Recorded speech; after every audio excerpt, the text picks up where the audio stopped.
Hi, everyone. I'm Nishi Chawla. I welcome you to a Zoom poetry reading session from Greening the Earth. Our book, Greening the Earth, is a global anthology of poems on the impact of human intervention on our environment and on nature. It carries poems from across the world by eminent and contemporary poets who are ecologically sensitive concerning the revival of nature as a prerequisite to the survival of the human species. We all live in communities that have suffered catastrophic events in recent years.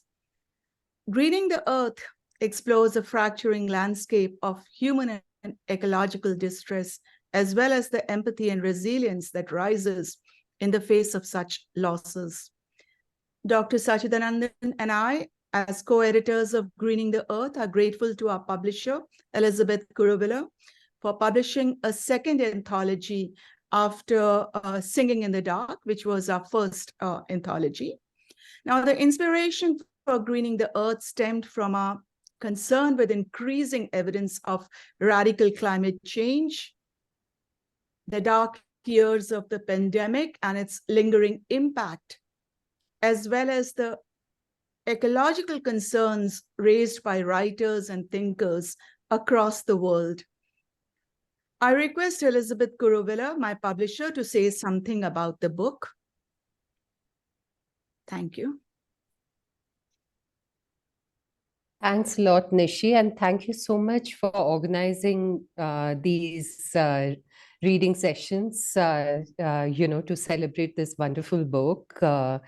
Sachita and Nishi, the co-editors of this volume, as Nishi herself mentioned, they worked together first on Singing in the Dark, which came out in 2020, and it was a poetic response to the COVID pandemic that swept across the world, and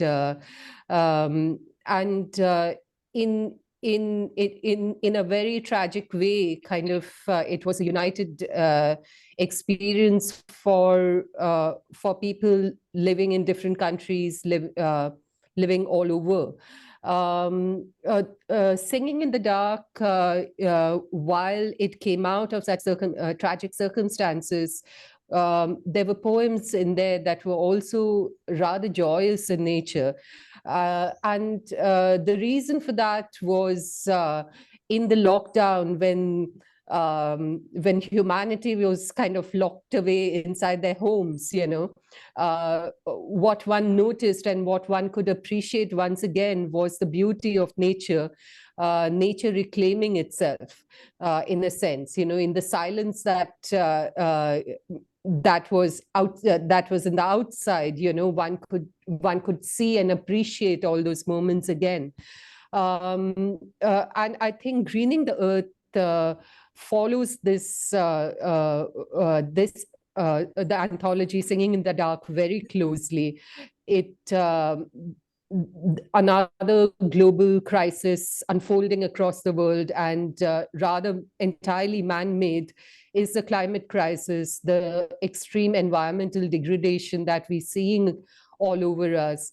And as urgent as the situation is, I think the response does not show the same sense of urgency, which is why this particular anthology, Greening the Earth, is so very important. It has voices, again, from all over, speaking up about this crisis that is staring us in the face. I thank you all for being part of it, and I congratulate you all on the anthology. I look forward to the readings. Thank you so much. Thank you, Elizabeth. Thank you for introducing the book. I now welcome the poets whose work we had selected for Greening to introduce themselves and also read their individual poems. Since we have nearly 30 poets for each session, December 1 and December 6th, I would request all of you to keep it short and focused, and also mute yourself when you're not reading. We begin with a celebrated British poet, Imtiaz Darkar. Thank you, Imtiaz. Thank you. Thank you, Nishi, for organizing this reading and for bringing us all together today, to you and Sajida for bringing us together in this lovely book, Greening the Earth, and to Elizabeth for making it happen.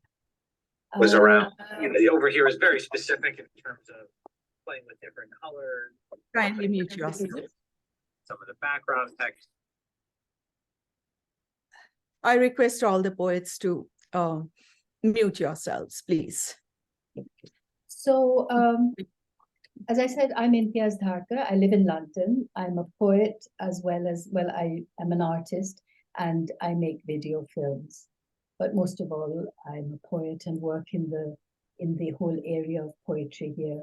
We also organize poetry readings around the country for about 35,000 young people around the country. We're a kind of caravan of poets go around reading to these young people.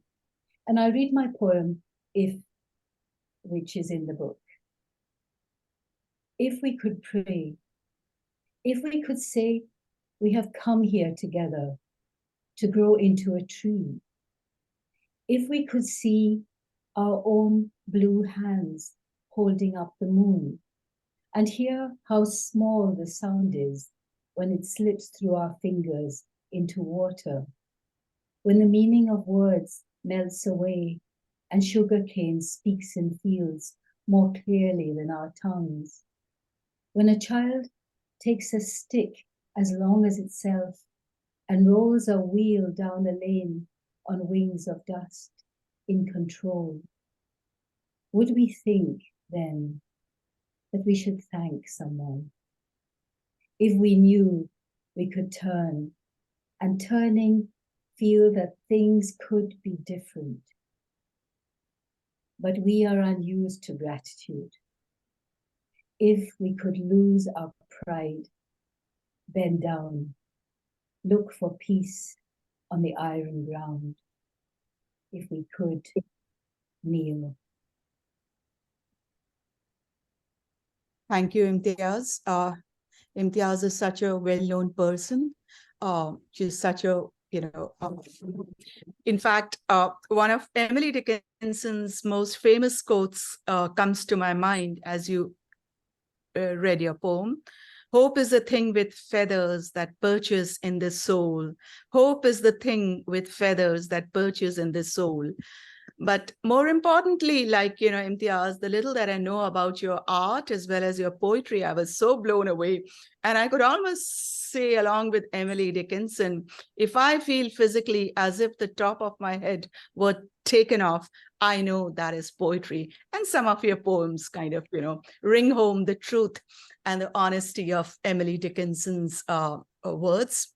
Thank you very much. We over to Margot Stever now. Margot, please could you introduce yourself and then read your poem? I wanted to thank Nishi Chawla for organizing this poetry reading and also thank K. Sachidanandan and Nishi for editing Greening the Earth. My full-length poetry collections include The End of Horses, Broadstone Books, 2022, Cracked Piano, Cabin Carey Press, 2019, and Frozen Spring, 2002, Midlist Press First Series Award for Poetry. I'm the founder and first director of the Hudson Valley Writers Center, which features a fantastic reading and workshop series with many events on Zoom.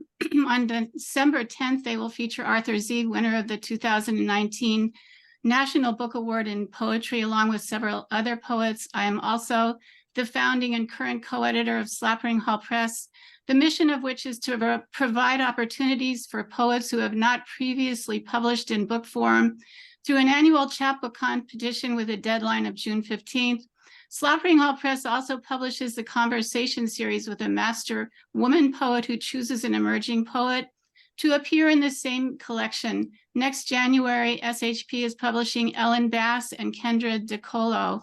The website for the Hudson Valley Writers Center and Slappering Hall Press is www.writerscenter.org. The wonderful poet, Susanna H. Case, is another Slappering Hall Press co-editor who is reading here this morning. And I wanted to read my poem from the collection, which is titled Idiot's Guide to Counting. Idiot's Guide to Counting. How do you become one with the horse, riding and becoming the act of riding, and the horse becoming the self and the other at exactly the same second? Counting strides, counting muscle movement, counting fences, hurtling over them with the horse, counting the everything of one. How do you count? How do you pull a muscle turning over in bed at night? Measurements that change everything, counting back to everything. The everything of one, the pulled muscles of the back of one, the entanglement of one, the waves of particles counting back the quantum. How to become one with the branches of a tree, a grandfather tree, and an apple orchard that no longer exists. Separate one from tree, horse, counting numbers, counting the grandfather tree to find the solution of one. Counting trees, leaves, counting everything as no longer existing, counting trees as one with the everything that no longer exists. Thank you. Thank you, Margot Stever. Your poem reminds me of that quote, poetry is nearer to vital truth than history. And we now have another poet, Sarah Ellen. Sarah, could you introduce yourself, please, and take over?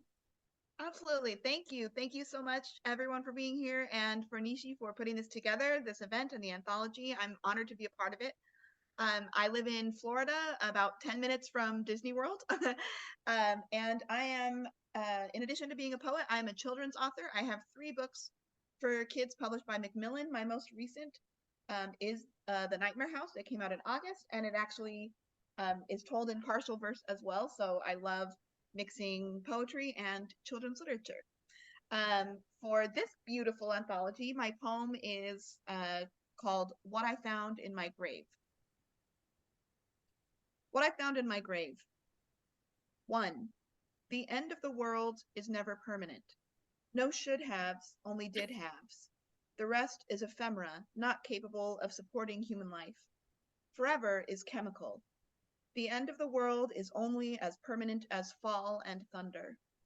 A cat winks, and what have we learned? The end of the world is when you close your eyes and open them again. 2. The moon has died. Let us bury her. The moon said she'd buy the flowers herself for the funeral, and now she's gone. The Cheshire smile, the full, the one small step gone. I keep going in and out, feasting on glowing from the buffet table. The moon had no cousins. The moon slept in her own bed. We bury the moon, but the moon does not fit underground. 3. I'm floating today. My shoes have fallen off, and now my ribs are loose. We are about to lose ourselves, but hold on. Flight is the only way to reach the center of the earth. 4. Did Icarus fly too near, or was it the sun in love with Icarus? Shall we forgive the sun its impatience to finally feel what it's always shone its light on? Does the sun deserve a chance to rise and to fall and fall and fall? 5. The bones I died in, and the ones I'm not coming back for. Fluids I can't take on board. Weapons that won't make it through customs. Somewhere between my ribs is a notice of inspection that begins to protect your fellow passengers. Thank you. Thank you. Thank you so much. Your kind of André Gide, the French writer's words come to my mind. Therefore is a word that the poet must not know. And thank you, Sarah, for your poem. We now turn to Anne Bracken. Hi, Nishi, and hello, everyone, and thank you for including me in this lovely anthology. I have 3 books of poetry published, and most recently I published a memoir called Crash, which is about over-medication and recovery. I'd like to read my poem based on a memory that I have about a place I used to live. It's called Daydream. No one needs an excuse to scroll back to a gentler time, to a place where I can abandon the pell-mell pace of living I've embraced for so long. I'm dreaming of planting my feet in a clear stream at the end of my driveway, in the field by the brook where sheep wear bells, creating a moving symphony as they graze among a riot of daylilies. I find it no more absurd to fate that simple flower than it is for the fairies in my daughter's books to gather tufts of moss for their pillows. Thank you. Thank you. Yes, this is a slight variation on the poem that we have published, Daydream, right? So I was looking for that. Thank you. And Bracken, I think we have read together earlier also. Thank you for that. And one can kind of think about, the words to read a poem is to read it with our eyes, to hear it is to see it with our ears. Thank you very much. Thank you. We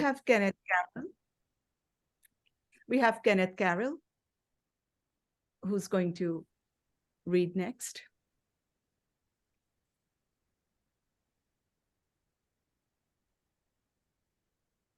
Susanna Case.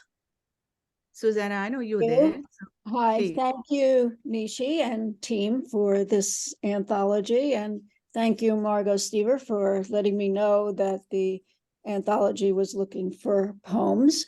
I'm in New York City, and I've authored 9 books of poetry, most recently, If This Isn't Love, Broadstone Books. And I also have written several chapbooks. One of them, in the way that I met Margot Stever, was a winner of the Slapping Hall Press chapbook competition, my first collection in 2002, the Scottish Cafe, and it subsequently went on to be released in an English-Polish version by the Opal University Press, and it's coming out in 2024 in a English-Ukrainian version as well. In fact, it's actually out, but the books somehow are stuck in Ukraine for reasons that we can understand, and so we haven't actually seen it yet. I'm also the co-editor with Margot Taft-Stever of the anthology I Want to Be Loved by You, Poems on Marilyn Monroe, which was published in 2022 by Milk and Cake Press. And I'm a retired university professor and currently a co-editor of Slapping Hall Press and also a co-host of the literary series West East, Poets of the Pandemic and Beyond. So my poem is titled Green. I noticed there are 2 poems in the anthology titled Green, and this one is mine. After the removal of the tumor enables her to see the color green for the first time, she thinks cheese, moon, azalea leaves, the soft pulp of honeydew, parrots, sculpted copper roofs, the dull sunfish she saw years ago in Mexico. She gazes anew at the starred ceiling of Grand Central, algae green with grime. Spring continues to stray towards silence. The overpopulation bomb grows more alarming. Soon enough, she will lie under a quilt of grass, its roots and borders tended to by others. She wonders if her grandchildren will see anything left green. Thank you. Thank you. Thank you, Susanna Case.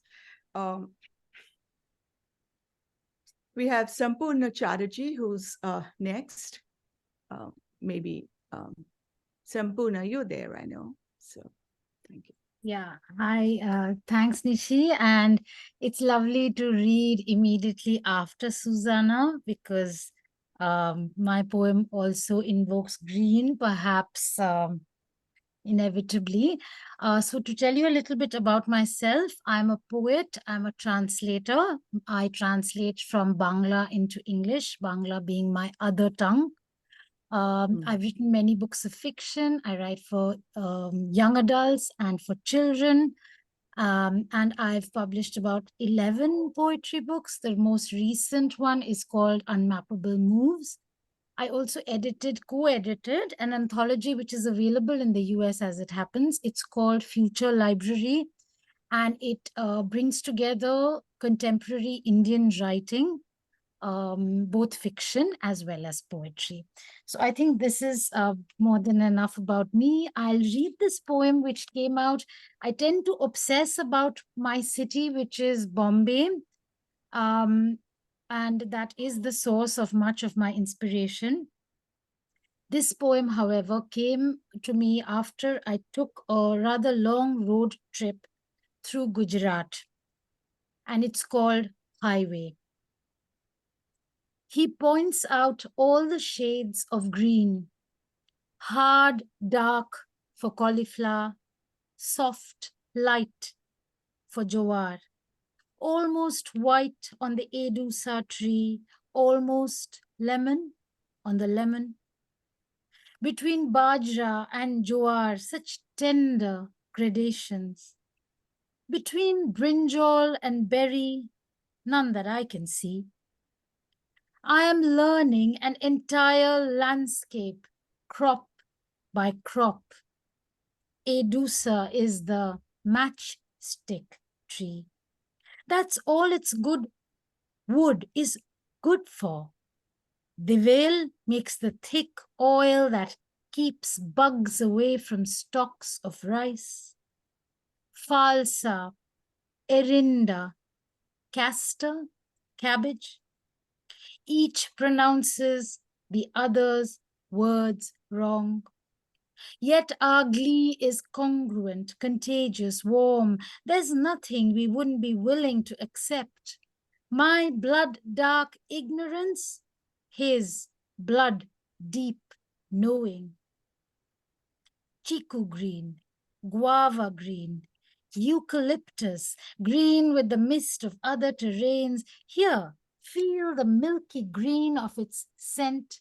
See the mangoes green as function of taste, not color. Somewhere along the way, when I say, delighted to have spotted one familiar green at last, the green of, isn't that grass? He doesn't laugh, but says instead, it is. That's the grass the cows will eat. And so I tell him of my friend, the poet, her family of grass growers in Provence. And then I am silenced. Such pride in his voice as he tells me, do you know we wouldn't have reached so fast if 4,000 trees hadn't been cut? 4,000 trees cut to build a highway. Each unique symphony of green, stumped, felled, fallen, killed without a thought. Above the juicy green grass, clouds of purple flowers float. I will not ask him to name them for me now. I need to list the greens before I lose them. Before I forget, I need to list the greens. This teemingness of greens before they die, flattened from many-hued complexity into monochromatic, hated one. Thank you, Sampurna Chatterjee.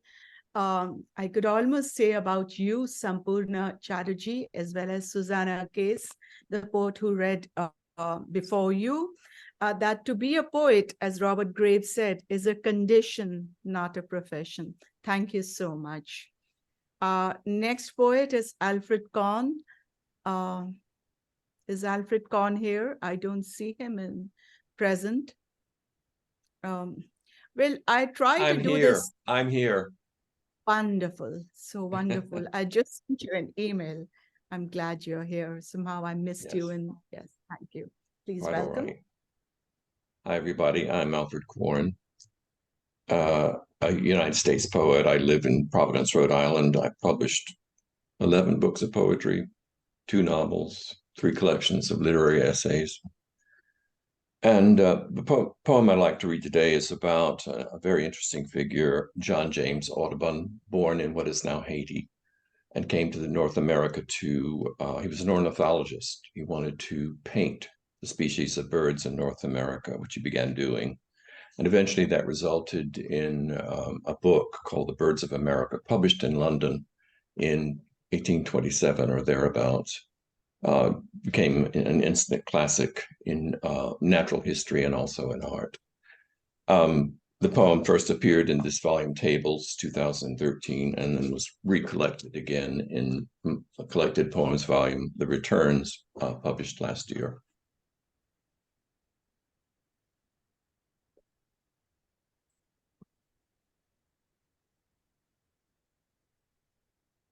Audubon.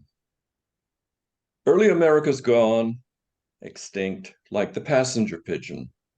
Skies once an avalanche of migration, now vacant, but for clouds and vapor trails, the rare vector of bleating Canada geese or a lone mallard.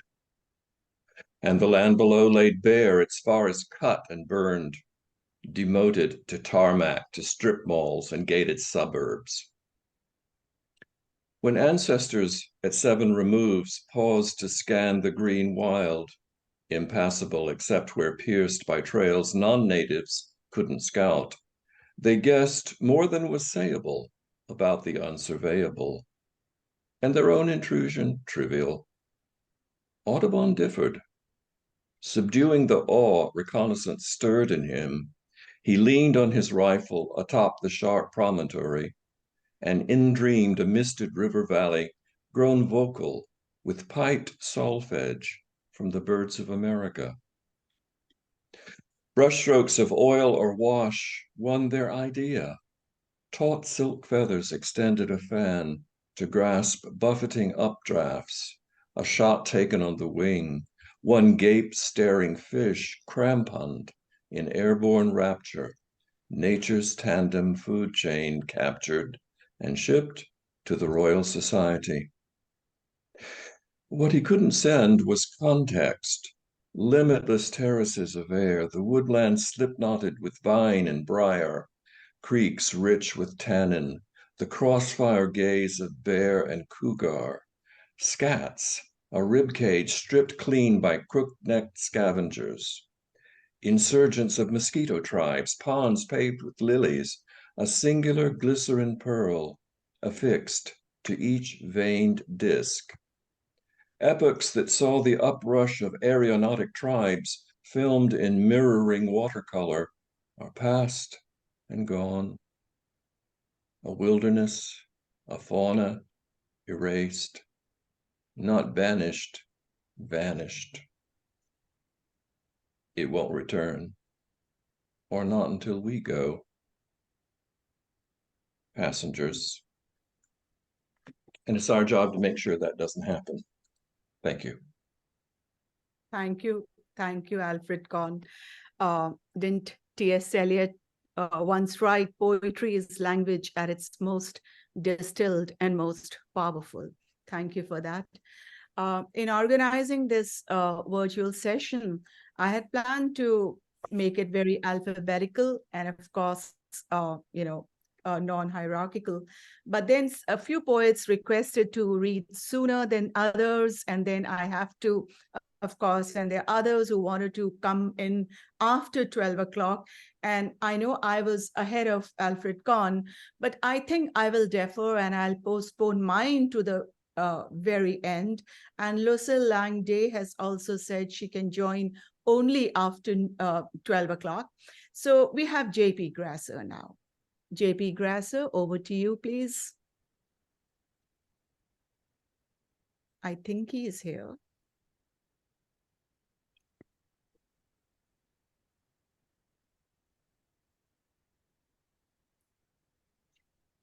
Sorry, I was trying to get the mute figured out here. Thanks very much, Nishi, for putting all this together. And having done some editing myself, I know it is a tremendous, thankless task to put together an anthology like this. Between, I mean, the submissions, the volume of submissions, I imagine was quite a lot to sort through. So thank you for that. I am JP. I live in Montana in the US, but I've been sort of all over the country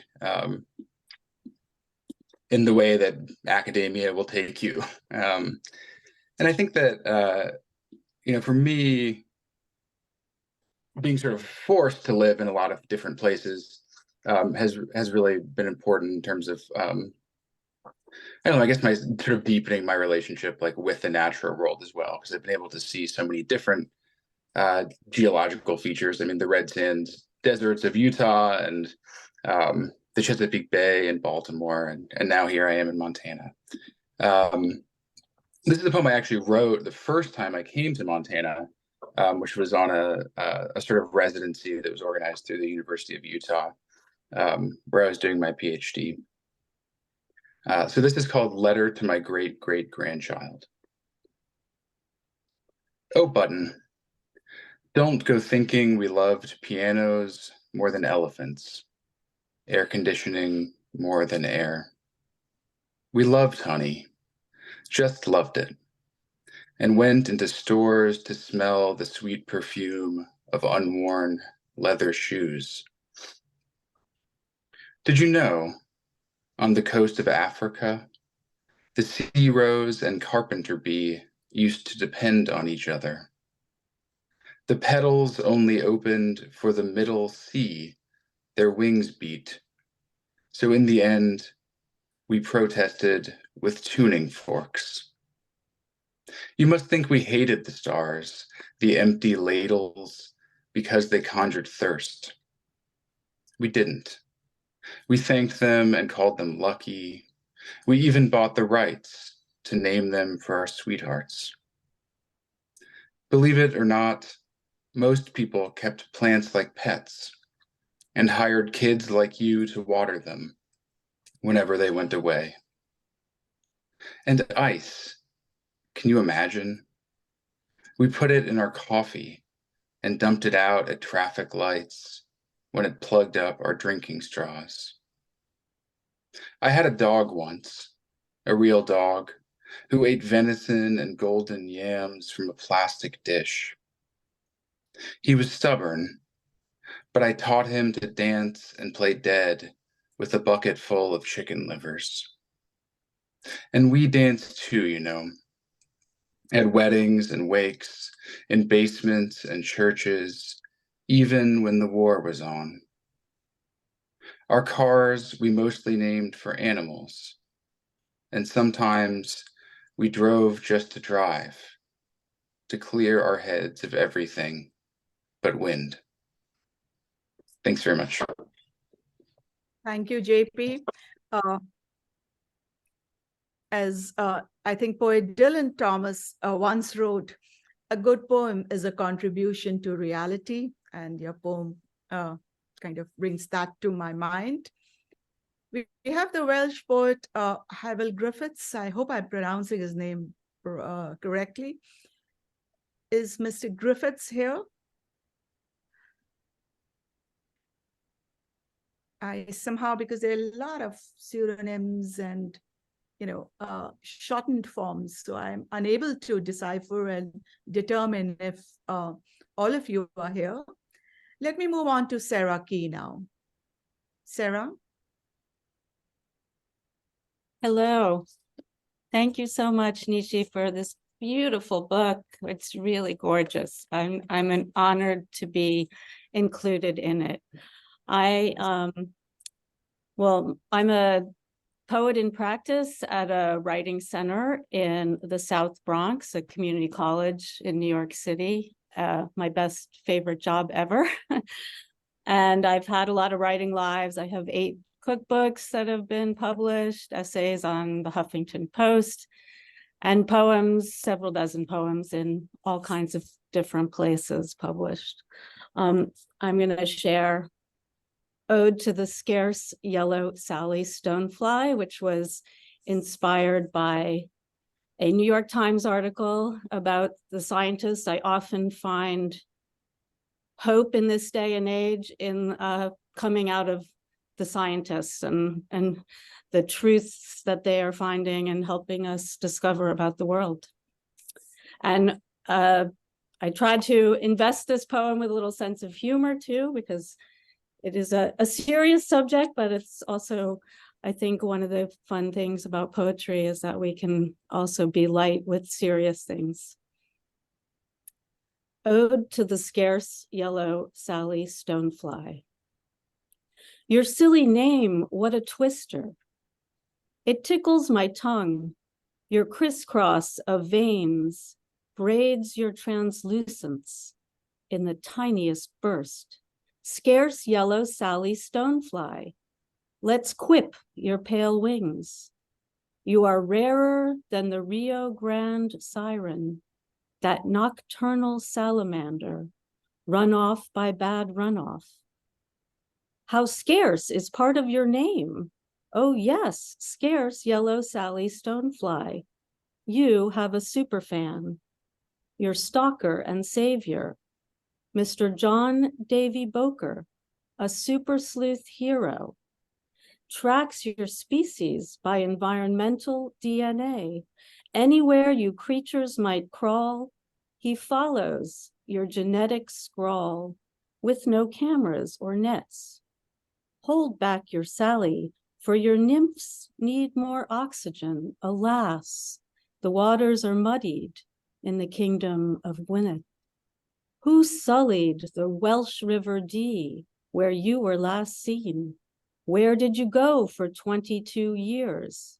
Thank Davy Boker, following the footprints of your eDNA.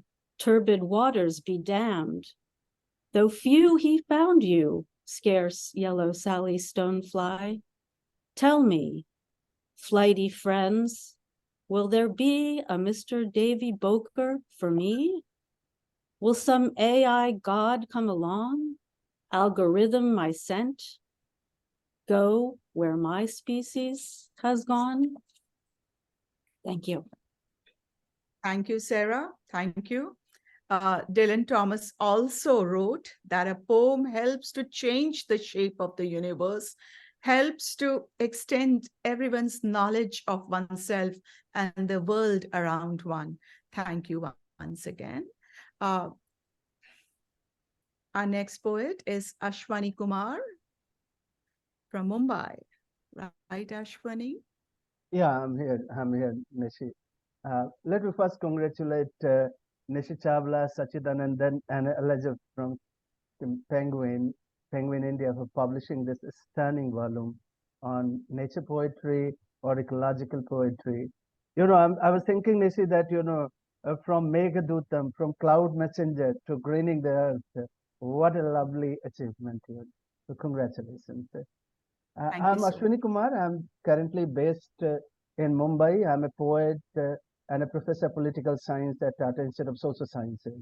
A bit about me and what Sachidanandan calls whimsy verses, my whimsy verses. You know, I was born in the backyard of Bengal, Bihar, and Odisha. I'm a Bihari writing in English, and then I studied all over, including Delhi, Oklahoma. So I'm a okidoki. I'm losing that accent, you know, okidoki accent. London, you know, London, Berlin, all over, and now in Mumbai. So you can see, you know, a true migrant. You know, my popular poem, Banaras, the long narrative poem. After that, I published recently Rivers Going Home. Rivers Going Home is a collection of you know, 71 poets, including you know, there are lots of poets, 71 from 17 languages. So that's my recent work that I have done. And I'm also co-founder of Indian Novels Collective, an initiative to popularize you know, translation of classic Indian novels into English. So I'm going to read my poem. This is Cyclone Son-in-Law. It is about son-in-law of a beautiful family, in the backyard of Bihar, Bihar-Bengal border. And this is, I'm sure that you will enjoy the local flavor and also the linguistic inventiveness here. It goes like this. Cyclone son-in-law. The sky was filled with cinnamon clouds, earth shattered by ferocious sesame wind. He came. He came without any debris or disaster, rushing through cataract cornfields. Walking behind me, he entered like a late night traveler, waiting in her favorite George's sari. My mother opened the door, peppered him with flavored rice and marigold seeds, giggling at his weather-grade curly hair locks. Giggling at his weather-grade curly hair locks, my 11 sisters burst into gales of prairie songs. He gave everyone a salty perfume and giant prawns he had brought from the ghost islands of Pacific Sea.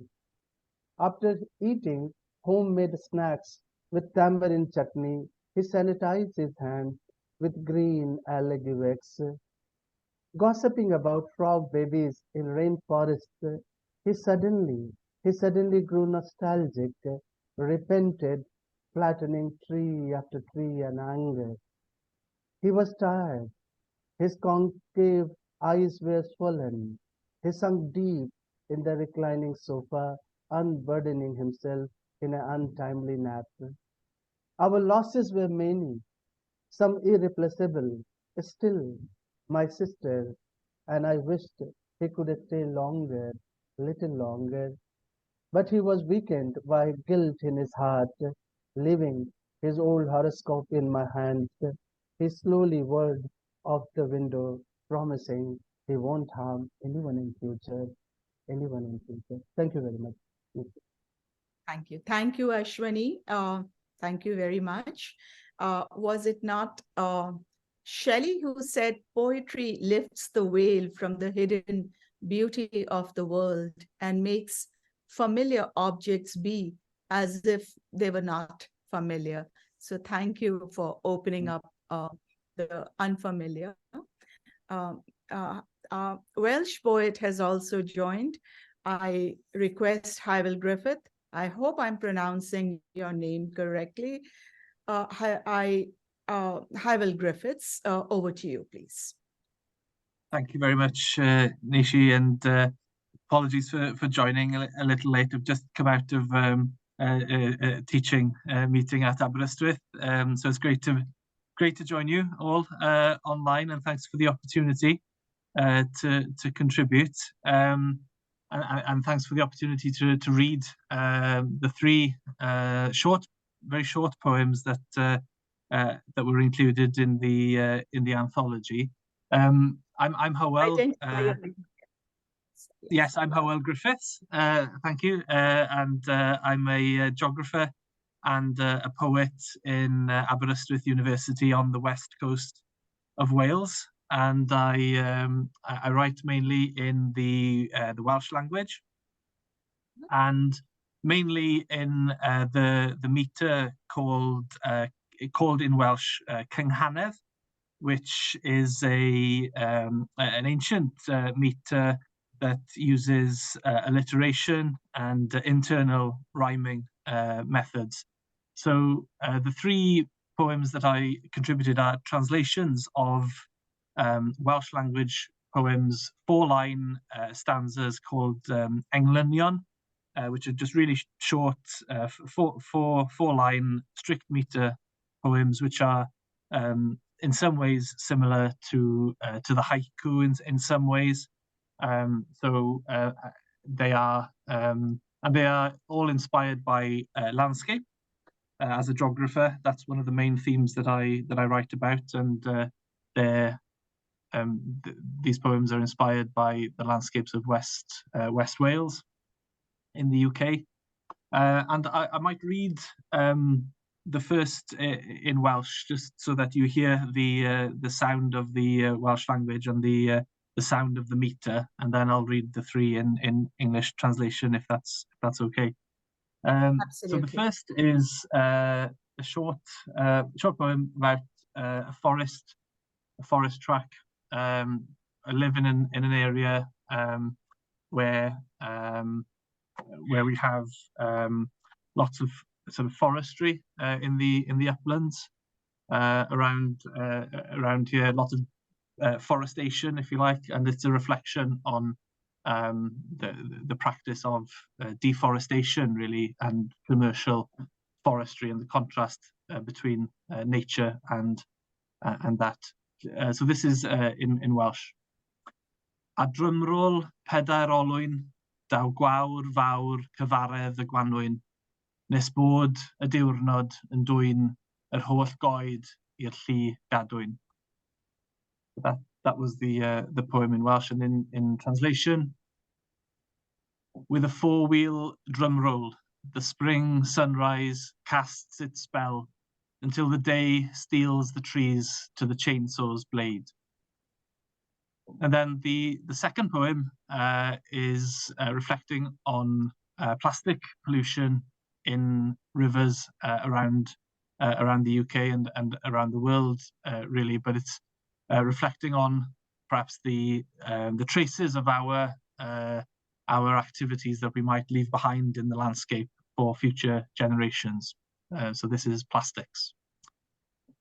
Digging in the clay beneath the estuaries of tomorrow's innocence, we see seaside sunshine drowned in the traces of our ebb. And then finally, we're blessed in this area of Wales with wonderful landscapes, and some of the most fantastic landscapes are peat bogs or wetland areas.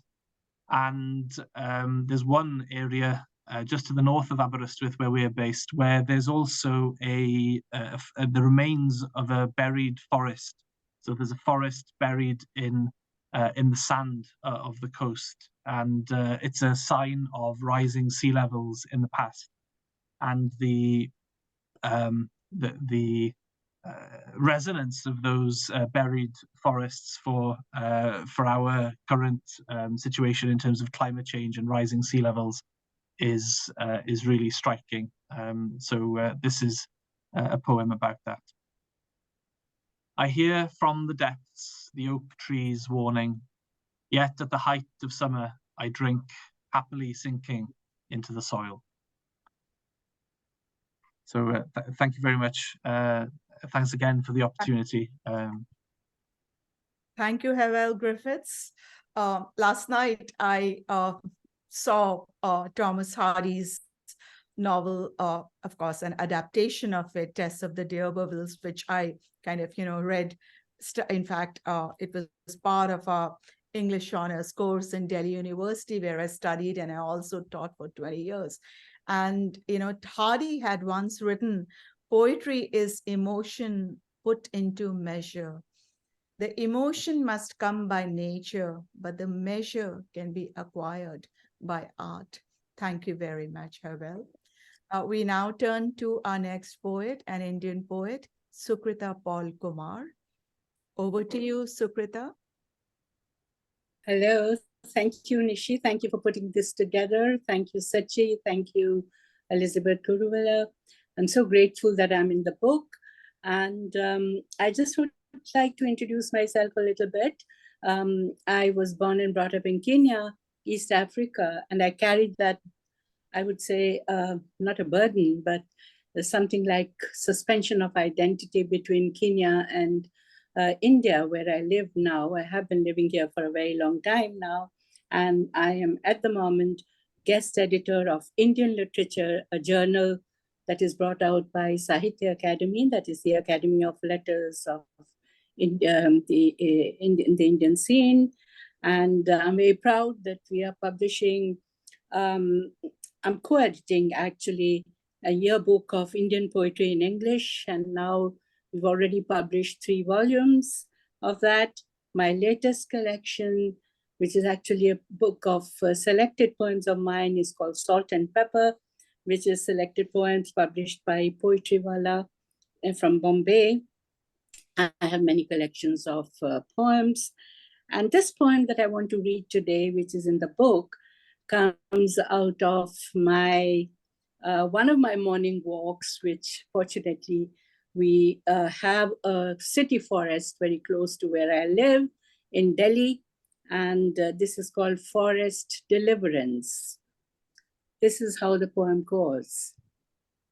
Following the scent of the forest and trailing the whistling wind that blows through crisp, crunchy leaves, I reach paths with no destinations and submit to the continuities of the morning rays.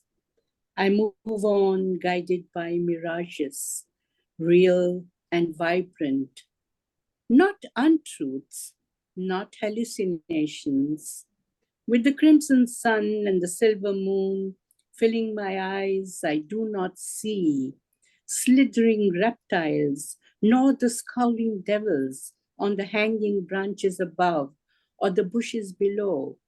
My soul lifts me into the abstraction of the skies above the clouds till I cross all borders. Life meets death, and I find myself couched in my grandmother's lap, with my eyes, ears, and mouth stretching wide open as she starts yet again, once upon a time. Thank you. Thank you, Sukrita. We have read together about nearly a decade ago in New Delhi, I remember. And, you know, as you read your poetry today, I am reminded of the beat poet Allen Ginsberg, who said, poetry is not an expression of the party line. It's that time of night, lying in bed, thinking what you really think, making the private world public. That's what the poet does. And that's what you have done, Sukrita. Thank you once again. Thank you. Thank you. We have Hiram LaRue. I hope I'm pronouncing your name correctly. Yes, thank you, Dr. Chawla. My name is Hiram LaRue. I want to thank Dr. Chawla for helping to make the point that poetry can, in fact, speak up about and speak back to concerns over, in this case, the fragility of our natural world. I'm Hiram LaRue from Maryland, USA. I founded an initiative that talks to and speaks up about another related concern, namely hunger. I founded Poetry X Hunger as a way of bringing a world of poets to the anti-hunger cause. We now have about 400 poems by poets near and far appearing on the Poetry X Hunger website. And those poems are being used to raise awareness about hunger in classrooms around the world, at the United Nations, in the US Congress, and by organizations like Feed the Children and many other anti-hunger groups. We've also used the poems to raise money for a number of anti-hunger groups, most recently for school gardens in Uganda, work sponsored by Seed Programs International. The poem that's in Greening of the Earth is titled A Bad Year for Tomatoes. It appears in my most recent collection, Patchy Ways, and it's all about the caprice of gardening, or really farming at large. A bad year for tomatoes. Such hope there was in eager June, with lush and vines and roots gone wild, and stalks tied up from overgrown, and two with ready jars for putting. But nothing turned red in time, or swelled as was expected. What a piddling August take there was. Their drooping nibs or oozing spots, only ants came rushing in. How foolish our first grinning was in leafy June, that ended on such shriveled pips and fallen offs. All of this has been a lesson peek at forward harms, the warning times in giddy. Thanks so much, Nishi. Thank you, Hiram Lero. Sachin, you read your poem so well, and such a thoughtful poem on a bad year for tomatoes. And Paul Engel's words again come to my mind. Poetry is boned with ideas, nerved and blooded with emotions, all held together by the delicate, tough skin of words. Thank you. Thank you once again. We have Herbert Martin next. Herbert Martin. Thank you. My poem, My Career, began in 1967 and ended when I retired in 2002. In that period of time, I managed to publish 11 volumes of poetry with 4 manuscripts waiting in the wings. In the meantime, I found myself turning my attention to writing libretti. During this period, I wrote 1 opera and 5 libretti texts, with 4th and 5th one gaining significant amount of attention and exposure. The 4th, Pity These Ashes, Pity This Dust, was premiered by the mezzo-soprano Janai Bridges with the Harlem Chamber Players. And the 5th had its premiere of A Knee on the Neck with the National Philharmonic Orchestra in Strathmore, and a 2nd performance in California with the Stanford Symphony, and finally a performance by the New York Choral Society and Orchestra at the David Geffen Hall in Lincoln Center. The magnificent American composer for these 2 compositions was Adolphus Hailstorff. I was born in Birmingham, Alabama, where I began my education and continued it in Toledo, Ohio, and ended in New York City, Breadloaf, Vermont, and Pittsburgh, PA, where I received my Doctor of Arts. My heartfelt thanks to the editors and publishers for including me in this community of poets who are greening the earth. The poem, A Time for Bees. It was a time for bees, a gathering of pollen, a dance of honey. The backyard was a jungle of wild things attacking and spreading havoc from blossom to blossom. Witness the quiet activity, petal to flower, stem to stalk, the sad leavings of love, a rock thrown against the knife, a violent interruption of lovemaking, that excellent moment when terror knocks on the door and whispers, "May I come in?" Thank you very much. Thank you. Thank you so much, Herbert Martin.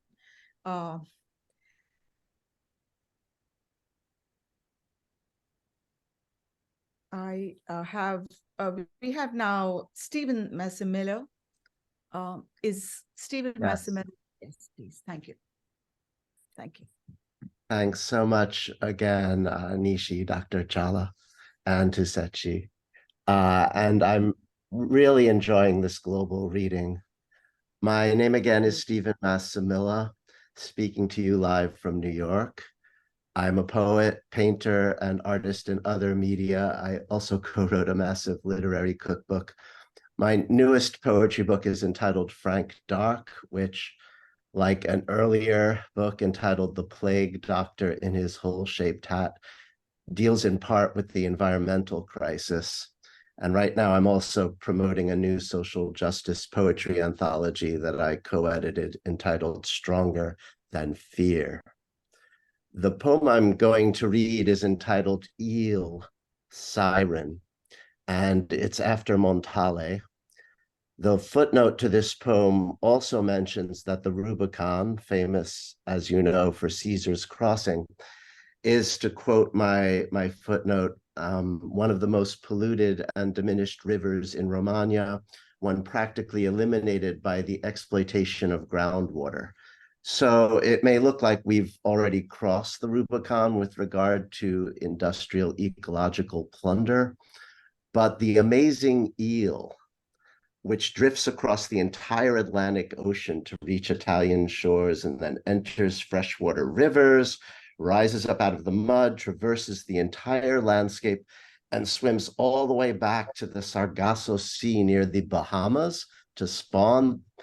This eel represents and exemplifies a force that's always fighting to keep greening the earth. And the earth can recover if we can just give it a chance. I will now read the poem, Eel, Siren. Eel, siren from the icy seas, who shakes off the Baltic to rejoin our shores, our estuaries, our rivers, plunging under an opposing pulse into another intensity where life branches artery to artery, vein to vein, rooting ever deeper into the heart of the rock, filtering through slimy capillaries, until one day, forked fires striking through the chestnut trees will ignite a quiver in clots of dead water trickled from the towering cliffs of the Apennines to Romagna. Eel, torchlight, whip, Cupid's arrow in the earth, which only our mud-cracked Pyrenean gutters can deliver to the paradise of fecundity. Green fighting industry, probing for life, where the Rubicon is pulled into a pillaged underworld. The spark that says to make an end is to begin, where everything is charred. This twig in its grave, this rainbow, brief twin to iridescence under your lashes, flashing in the center of the empire of your eye, streaming light to the sons of men, immersed in your bank of mud. In this, can't you recognize your sister? Thank you. Thank you, Stephen Massimillo. Your poem, as well as Herbert Martin's poem, before you bring to my mind, the idea that poetry is thoughts that breathe and words that burn. Thank you very much. We have Lucille Langday, who will read her own poem, as well as Rafi de Bogos. Thank you. Over to you, Ms. Day. Yes. Okay.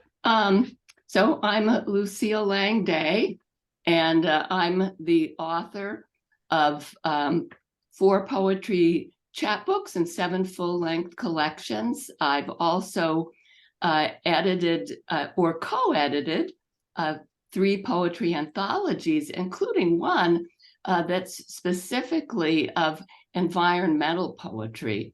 And it's called Fire and Rain, Eco-Poetry of California.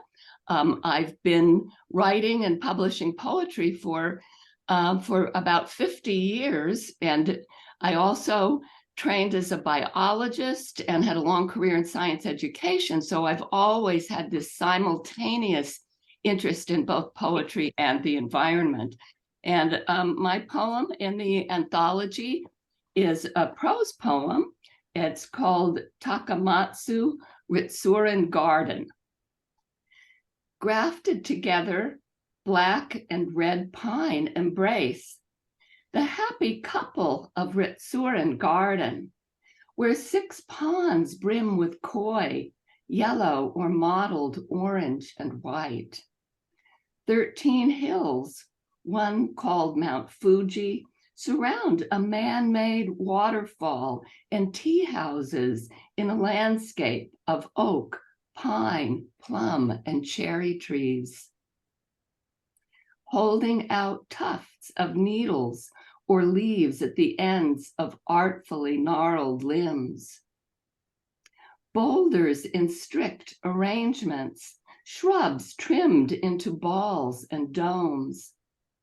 The garden took more than 100 years to complete, more than enough time for formation of a vortex of floating plastic pellets that albatrosses mistake for fish eggs, and feed to chicks who die of starvation, while speckled koi nibble algae in the ponds, and scraps of discarded bottles and bags gather in the sea.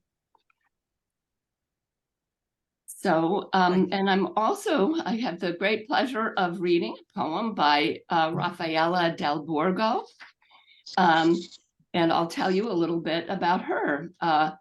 Rafi's poems have appeared in journals such as Nimrod, the Jewish Women's Literary Annual, and the Green Hills Literary Lantern.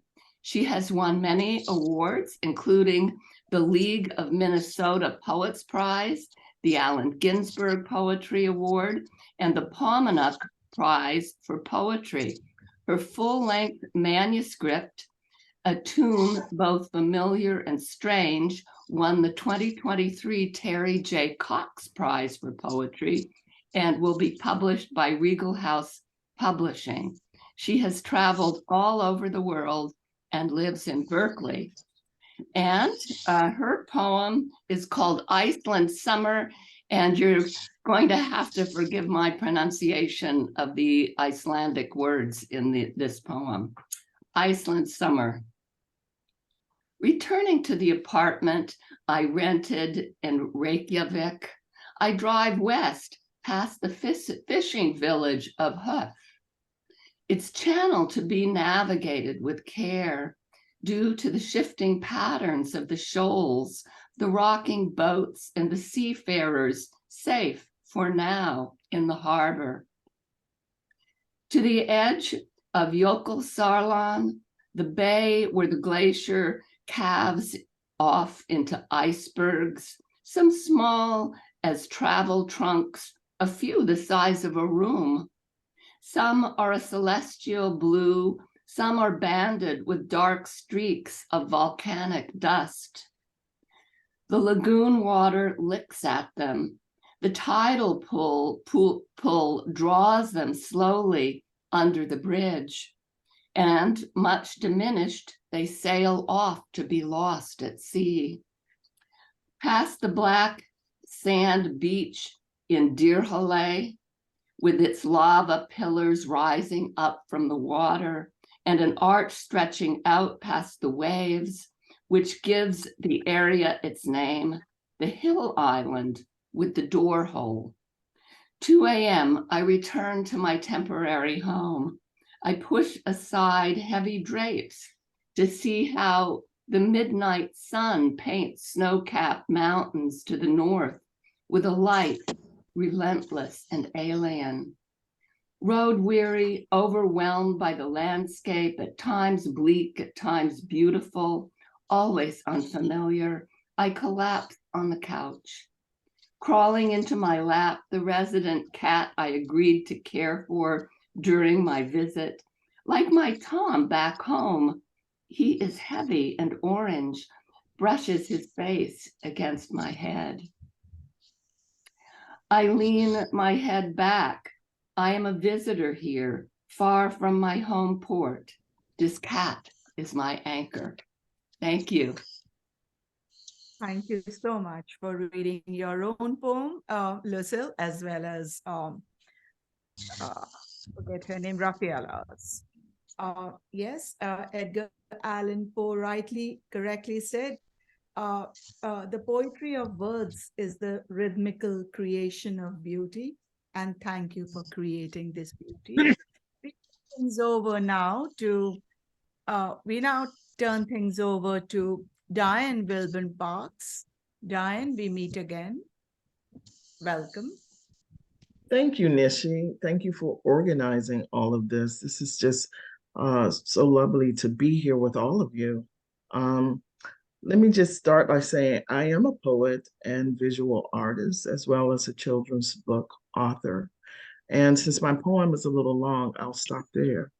The poem in the book is The Green Floor.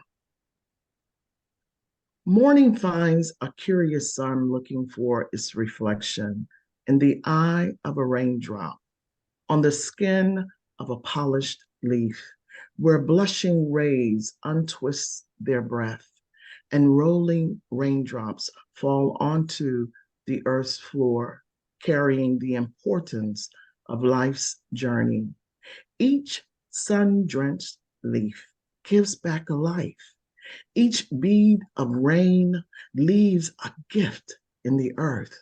Even the wide back of a blue sky blushes when seeing its clear reflection in a small pond as spinning clouds disappear from mirrored view. I am drawn to the sky, the sun, the trees, the birds, the damselflies, the pond, the bright meadows, and every wildflower bursting in bold colors. Everything catches its breath here between the tall green grass shooting up out of the earth to the long stalks of milkweed drooping inside my pockets. Every shiny blade sweeps across my waist and paints my legs green with grass. I lay onto the belly of the earth, its cold skin covered in plush green, and pluck things from the ground that will cause it to fade. So much of what I see does not belong here. I peel old newspapers hiding just above the soil, plastic caps, old bottles, trash left here by people. I pick up every ungodly thing that wallows on the lush green floor of this sacred place. Where will the sun rise, if not from the soft ears of humanity?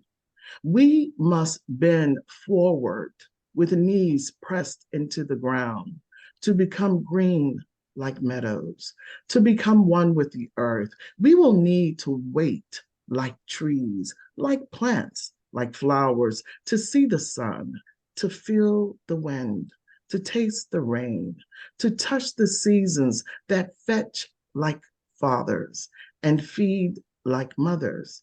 We will need to grow a blue sky in us like children. And when we reach inside ourselves, we will find a clean, ripened earth with a rising sun looking at its own reflection from our green investments. Thank you.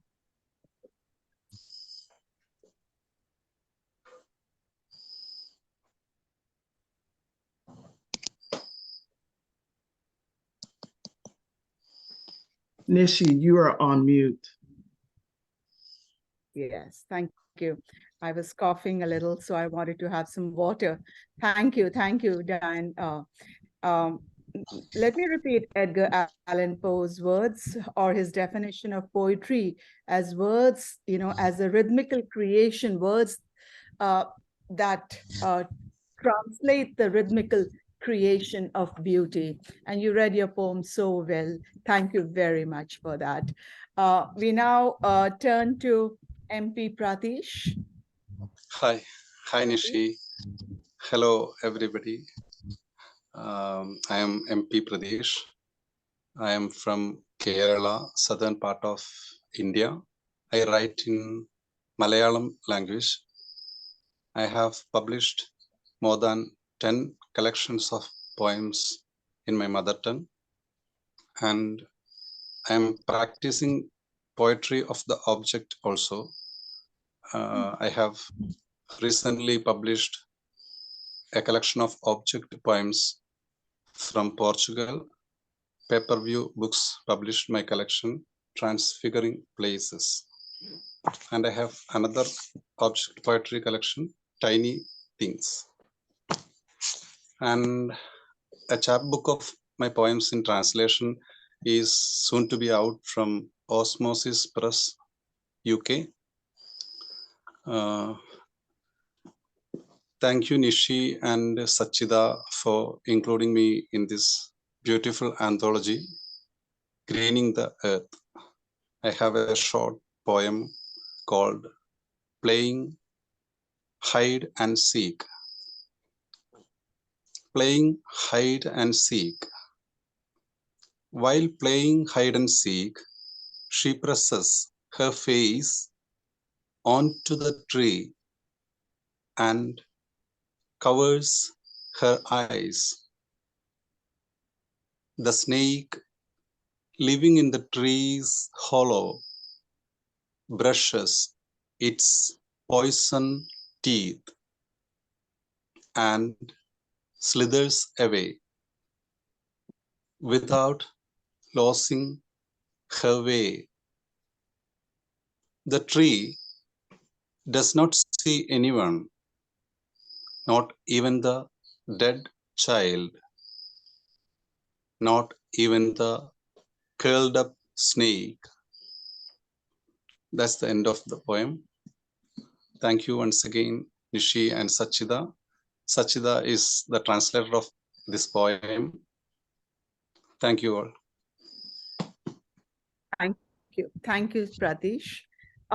We have QR Khazar. You could perhaps pronounce your name correctly for us. Welcome, Mr. QR Khazar. Is he Quasar. here? Quasar. Hello, folks. How you doing? Yeah. Thanks to you, Nishi and Dr. Satchidananda for putting this together. And thanks for all of you poets for pushing your words here. We have a long, long, long haul ahead of us here.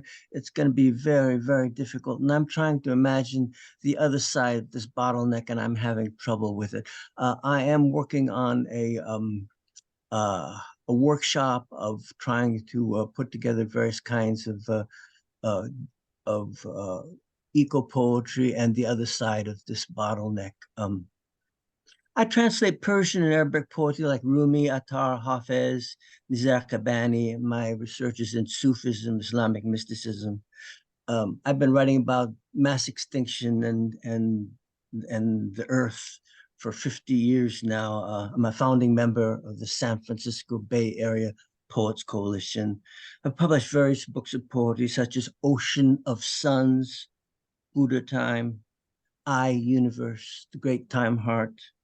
Books in progress are Light Sublime and Over the Edge of Extinction. The poem I'm going to read is called Blood Web, and it comes from my book, The Universe in Bloom. And with the coda, I'm going to read the coda first. With the coda and the poem, I'm trying to harmonize the cosmic web with the earthly web. So I'm going to read the coda first. It places the poem in time and space. August 2007, Common Era, 2.73 degrees Kelvin. That's the cosmic microwave background radiation. 13.8 billion years after the Big Bang, Lake Michigan, Atlantic coast of the Americas, Earth, solar system, the Orion Cygnus arm, the Milky Way galaxy, the local cluster of galaxies, swept along with 1,000+ other galaxy clusters in the Laniakea overcluster of galaxies, caught in the undertow, pulled in the dark flow, streaming towards the unknown, all in the web weave of galaxies, veined in the void nest here. Blood web. We are all webbed together by the salt water of the sea, and we carry the ocean around in us, in the tides of our blood pound. We are all blood webbed to the sea, and through the sea to each other. Our skein is one ocean, both on land and in the sea.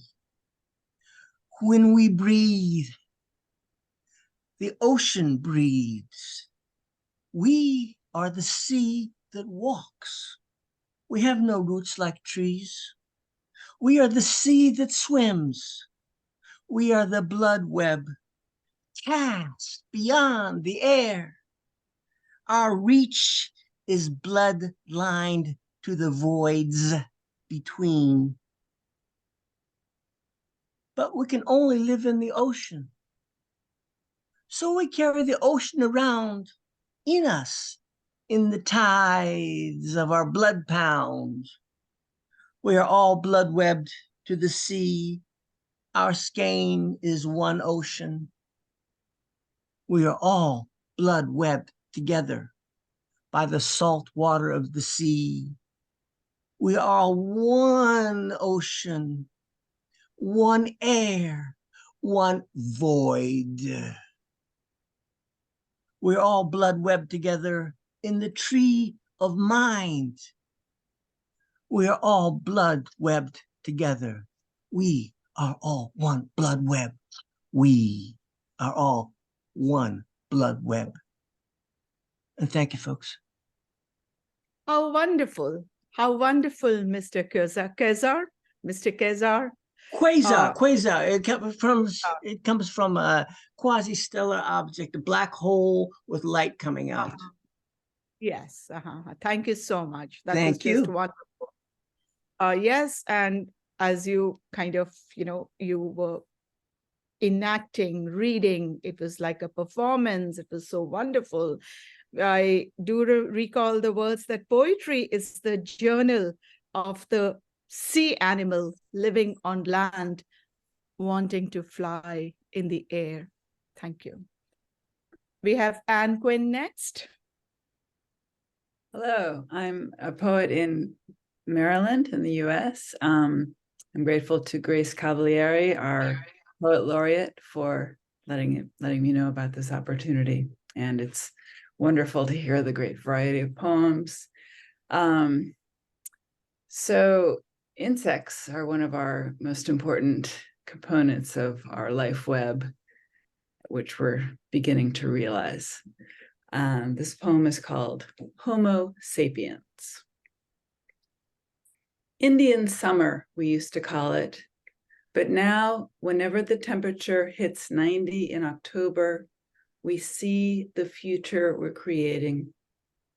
Meanwhile, the spiders are casting their thick autumn webs. One such on the line where I'm hanging sheets. Each silken junction holds a plump amuse-bouche, and I'm carefully working around someone's feast. But then my sheet snags the spider, and now the nickel-sized red creature is clambering down the cloth, and I scream and try to shake her off, but she drops another thread, anchoring herself to the sheet, and now I've mangled her web. I shake the sheet again and hang it, hoping the spider has dropped away or will, but hours later, she is still there on the white expanse, folded like a DeLorean, legs neatly hidden. Rather than examine her in her retreat, I find a stick and bat her to the ground. Successful this time, oh, mighty me. From the blinded Cyclops, Odysseus stole the sheep. I fold my laundry and look again at the mangled web, wishing I'd captured its beauty on my phone when it was whole. Thank you. Thank you. Yes, poetry is a search for syllables to shoot at the barriers of the known and the unknown and the unknowable. Thank you very much. We turn now to Susanna Rich. Are you here, Susanna? I am here. Thank you, Nishi, Sechi, Elizabeth, for bringing out this extraordinary tribute to our earth and to each other as poets and humanity. I'm thinking about Keats is saying the poetry of the earth is never dead, and this is, of course, a tribute to that. I am an Ikebana artist, haikuist, poet. My most recent book is Shout, Poetry for Suffrage, which tells the story in monologues of the fight for the acknowledgement of women's right to vote. And I am the author of Shakespeare's Itches, The Women v. Will. It's a musical, and we put Shakespeare on trial. And I'm currently working on a collection about my father's complicity with Hitler during the Second World War. That's hard work. Okay, so I have two poems in here, but in the interest of time, I will just read one. Thank you so much. Kudzu.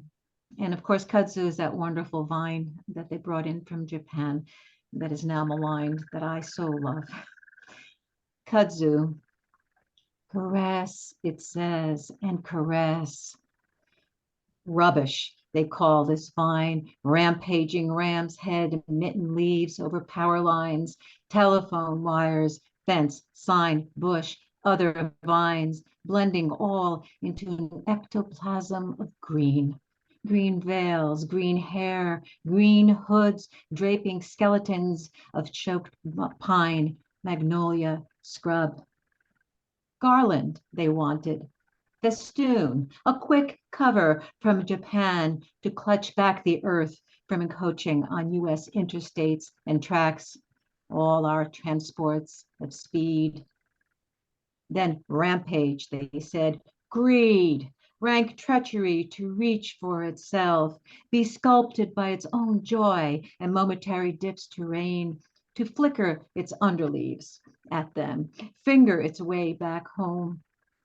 What is this vine but a woman bereft, who clasps and gathers, dances and weeps, who blankets hard edges, thickens what's fluid, like all that's shunned, enlarging herself for others' displeasure.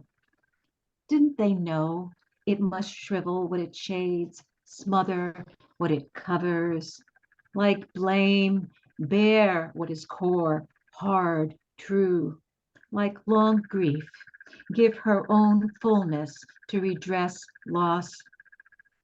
Touch, say the wing petals, be the laden pods, sister vine, transforming exile into twining tendrils, hunkering gorgons, pietas, whispering. Thank you so much. Poetry is indeed a phantom script telling how rainbows are made and why they go away. Thank you for that. Our next poet is Shafi Shok. Over to you, Shafi Shok. Mr. Shafi. Hello, dear poets. I am from the abode of snow in the Himalayan mountains from Kashmir, India. So it is a great pleasure to be with you. Thanks to Sachidanandan, who introduced me some 40 years ago to the non-Kashmiri speaking world. And since then, I have been writing in different languages. We are condemned to live in a multilingual society where Kashmiri is our first language, and I take pride in writing in Kashmiri. But at the same time, I write in different languages, all type of books, lexicographic grammars, literary histories, but essentially I am a poet. I have authored more than 100 books, some in different volumes. But my poetry is my soul. So whatever I feel, whatever I see, that much I write. I have no other, I don't know how far I can be effective in greening the world, but this little poem about my own kitchen garden is how I make this contribute to greening, because I belong to the greenest part of the world. This little garden of mine, not conforming to the delight of others' eyes, is my small garden, queer though it is my world, the world of my order. No age-old dicta, no prescriptions, no cobwebby patterns I follow. No stranger finds entry there, for it is fenced by brambles, sumacs, devil trumps, and nettles. All that happens, and something always happens there, follows my pick, my kempt, my pruning, and my spading. No turfs, but intertwined clouds and dandelions grow that never wither while getting trampled under my feet. They sparrows, hoopoes, bulbuls, and mynas, buzzing bumblebees, hornets, and dragonflies dwell there with me and offset all that is sad. Yonder the fence, the city lies, antiquated city, drowned by the presumptuous of the one, orchestrating oneness in all variety and plenitude in the gloom of the panic of clammy particles of proteins. Every moment I rewrite the text that is never tried, when all sing hymns to the power of raising and ruin, my groaning is in tune with chiru-chu, goo-goo-goo. Wonderful. So wonderful, Mr. Shaw. Thank you so much. As they say, poetry should surprise by a fine excess and not by singularity. So thank you for this. Our next poet is also from India, Charan Rudramurthy. Charan. Thank you. Yes, Charan. Thank you, Dr. Chawla, for Yes. inviting me to join this the wonderful galaxy of poets. My name is Charan. I was born in Jaffna in Sri Lanka. And because of political reasons, I am living in Canada as an exile. And I write the plays, creative nonfiction, and academic papers in English, but I write poetry only in Tamil. So this poem I wrote in 21 years ago in Tamil, and it has been translated to English by my friend Nidra Rodrigo. And most of my poetry in English translations are available in 4 books.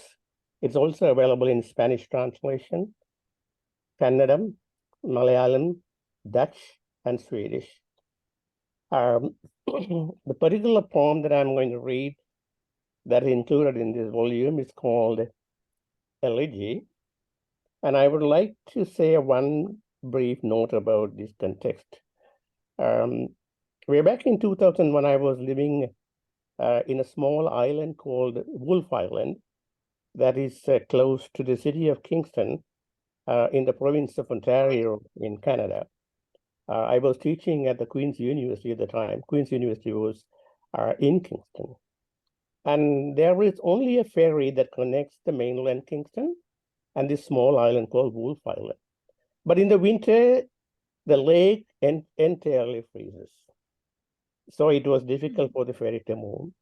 So what they did was to have huge hot water pipes under the lake, in the water. So they will warm up and they will create a pathway for the ferry to move. So I used to take the ferry back and forth at least 4 days a week. That was way back. So this is a reflection, this poem is a reflection of the travel, and then you will know. Elegy. I have not seen the first bird that spoke of spring. Who has seen it? Nor have I seen the first leaf fall that heralded the autumn. Was it taken by the wind or taken by the river? Yet the emerging cold comes without warning. As the afternoon shrivels and the time hastens when dusk falls, as the waves sleep and leaves change color on the shores of a lake devoid of birds, a sudden gust of wind denuded the trees. A sudden gust of wind. As the waves sleep and the leaves change colors, I asked the tree that had turned its face from the water and leaned away, scratching the ground with its long fingers. What is this hatred for water? Why is this hatred for water? This water is not like it was before, I'm afraid. To see my reflection, its face. The days when it glittered between deep blues and lush greens are gone. Even when the wind freezes in the great cold, the water refuses to freeze. Poison mingles in its essence. The creeping sea lotuses that spread out their great leaves for birds to walk on are destroyed. The golden fish, the starflower, and the long-legged turtle, they are all devoured by salt. Salt. From the shore to the long heated pipes run below, tearing through the body of the water, cleaving icebergs. In the past, they create the great ferries toil, heedless of day or night. Beneath the city, beneath the oily streaks that they exude, lake struggles for life. All is not as it was before. All is not as it was before. Uncertain, fearful. I turn to the earth again. There too the iceberg threatens, says the tree. For nature, helpless, defeated, I write this elegy. A great tree, a solitary tree, a tree alone. Thank you. Thank you. Thank you, Chair Rudramurthy. And once again, my apologies for misidentifying your nationality. I know you are from Sri Lanka and now settled in Canada. And yeah, part of the heritage, so don't worry. Yes, that's my heritage too. And all immigrants are divided souls. I was born and grew up in India, and now I'm an American citizen, but I'm still like, the soul is still Indian. And, so I owe my loyalty to both countries. And it's a privilege, of course, to be part of both countries and two lineages or nationalities. Now we turn next to George Curtis. Again, of course, birthday greetings. Happy birthday, George. Thank you very much. Yes, I had the honor of visiting Hungary, Budapest, the birth country this year. It was just wonderful. It was, to learn, to know so much about the history of Hungary was also just mesmerizing. So Well, over it to is, you. yeah. Thank you. I was born in Budapest, but came to England with my parents in 1956 as a refugee, and since then we've settled in England. I studied art. I was an artist, and I became a poet, and later I became a translator. I think I've published some 18 books of poetry, but 15 books of translation from the Hungarian, fiction, poetry, and the most recent, and written some children's book. The most recent book is a memoir of my mother, who died in 1975, which came out about 2 or 3 years ago. The poem I'm going to read, Tree, it's very simple in a way. There's a strong wind, and as I'm looking out, actually through the window in a strong wind, I see the tree's branches moving, everything is moving, but not the tree itself. The tree is stuck where it is, the tree is sort of trapped.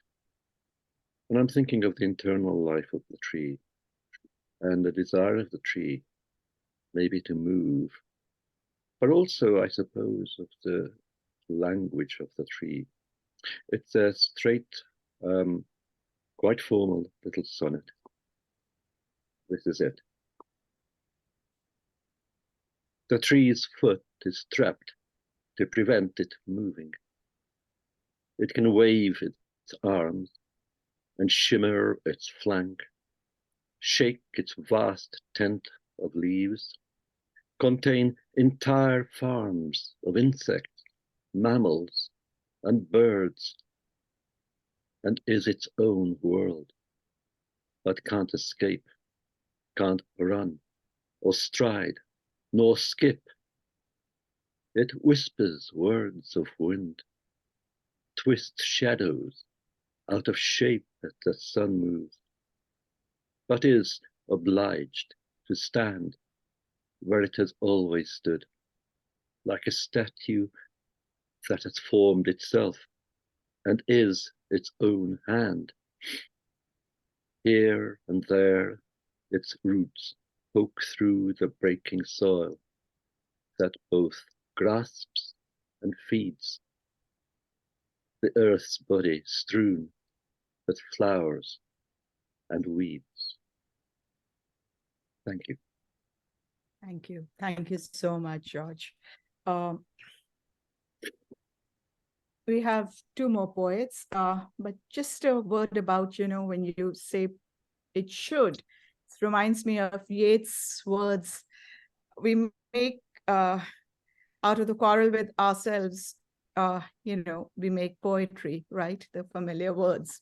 And somehow when I read and when I listen to you, when I read your poetry, somehow it reminds me of Yeats' words. We have Catherine Sweat, who's, of course, going to read her poem. And after that, I will read my poem. I skipped my chance. And over to you, Catherine. Can you hear me? Yes, thank you. Okay. Thank you so much. It's really so wonderful to be in this volume. I was thrilled to see Alfred Korn reading earlier because the first poetry workshop I took was with Alfred Korn in 1992 in the 92nd Street Y. And I feel like poetry brings together people in unusual ways and places. And thank you for this beautiful reading and for introducing me to so many poets I know, and so many poets I'm thrilled to learn about. As I said, my name is Catherine Barrett Sweat. I was for many years a middle and high school teacher after getting a doctorate from Columbia in English. I have published 1 full-length collection of poems called Voice Message that won the Donald Justice Award in 2019 and was published in 2020. And I have a chapbook as well. The poem I'm reading is about birds, and I guess an observation of how the movements of birds have changed from when I was a child to now. I am in the Hudson Valley right now in upstate New York, and we hear these geese all the time. So this poem is called Canadian Geese, Then and Now. Then honking past, and silence followed. Winter emptiness swallowed the raucous fall of fruitfulness. But now their call is seasonless. The gorgeous sound of flying bees now circles down to hiss at me. The melancholy sticks around and drops its feces on the ground. Lost sign of fall and turning leaves, the hollow call now never leaves. Thank you. Thank you, Catherine. And I hope you are safe and well in your apartment. Thank you. Thank you. Well, I'll be the last speaker for the day. Let me reintroduce myself. I'm Nishi Chawla. I'm a poet, a writer. I published about 7 collections of poetry, published some 10 plays and 2 novels. And I did try to turn my plays and my second novel also into feature films. So I've written and directed 4 feature films, got quite some success somehow. I don't know how or why. They are streaming. These are independent productions, but they are streaming on Amazon Prime in the US. I've recently completed my 4th feature film on Gandhi, Martin Luther King, and Henry David Thoreau, a Black guy, a white guy, and a brown guy. All 3 of them are discussing and revisiting a world riddled with violence, and they gave their lives. Gandhi and Martin Luther King, of course, gave their lives for the cause of peace and nonviolence. The title of my movie is The Peace Activists. And it did hurt me that, we know what's going on, of course, in the Gaza area. And it does hurt me that 2 of our Jewish poets pulled out simply because they felt this was not the right time for them to read their poetry. So I'm going to read to you The Waggle Dance of the Bees, where the gauze-footed foragers chant and disappear amid the burnished color of clover and of meadow flowers, where the honeycombs ordered the gardens into bloom, setting out fearless, untamed, for the hatchet swings above.